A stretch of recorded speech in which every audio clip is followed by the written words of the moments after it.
નમસ્કાર, CP24 news સાથે હું રેશમા આપનું સ્વાગત કરું છું. અમદાવાદના ફોરેન પોસ્ટ ઓફિસમાં પાર્સલ મારફતે ગાંજો મંગાવવાના રેકેટની શાહી હજુ સુકાઈ નથી. ત્યાં જ અમદાવાદ ઇન્ટરનેશનલ એરપોર્ટ ઉપરથી કરોડો રૂપિયાનું ડ્રગ્સ પકડાતા સળવળાટ મચી ગયો છે.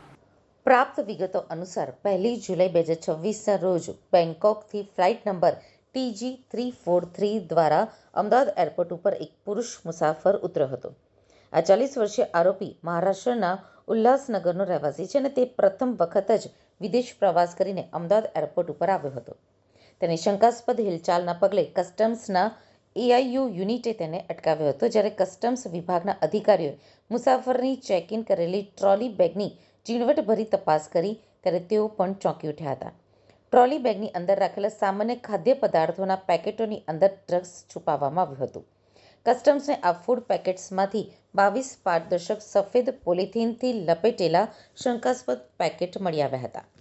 જપ્ત કરાયેલા આ શંકાસ્પદ પદાર્થની જ્યારે એરપોર્ટ ઉપર જ કસ્ટમની સ્પેશિયલ ફિલ્ડ ટેસ્ટ કિટ દ્વારા તપાસ કરવામાં આવી ત્યારે તેનું પરિણામ પોઝિટિવ આવ્યું હતું.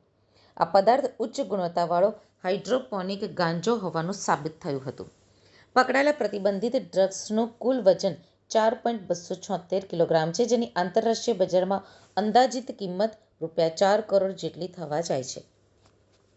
કસ્ટમ્સ વિભાગે આ કરોડોની કિંમતનો પ્રતિબંધિત જથ્થો narcotic drugs and psychotropic substance act 1985ની કડક જોગવાઈઓ હેઠળ જપ્ત કરી લીધો છે.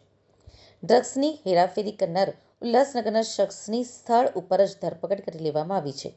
આ ડ્રગ્સ કોને ડિલિવરી કરવાનો હતો અને આ આંતરરાષ્ટ્રીય ડ્રગ્સ રેકેટના તાર ક્યાં સુધી જોડાયેલા છે તે દિશામાં કસ્ટમ્સ અને સુરક્ષા એજન્સીઓએ ઊંડાણપૂર્વકની તપાસ હાથ ધરી છે.